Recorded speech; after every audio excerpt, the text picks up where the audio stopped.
আমার গাছের কাটিমন ম্যাঙ্গো একখানা তুলে নিয়েছি আর দুখানা আছে। এবার আমি এই পাকাটায় পেকে গেছে, আজকে না তুললে হবেই না। তাই আমি গাছের পাকা আমটা আজকে তুলে নিচ্ছি। খুব কষ্ট হচ্ছে কিন্তু তুলতে হবে। কাটছি।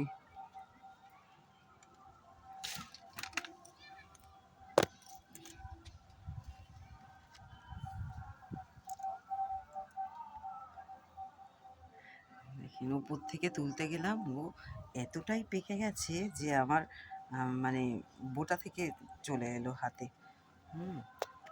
আর দিস ইজ লাস্ট ওয়ান, মানে এটা। আর আর একটা আছে, আর একটা আছে এইটা, এটাও রেখে দেবো, দেখি কবে পাকে। কিন্তু এটা তুলে আমি ভাবছি আচার করে রেখে দেবো। দাগ হয়ে গেছে আমে। বেশ ওজন, বেশ ওজন আছে আমটা। এই যে এই পাকা আম, পাকা আম। এই যে আমি আম গাছ ভেবেছিলাম যে আমি পারবো করতে।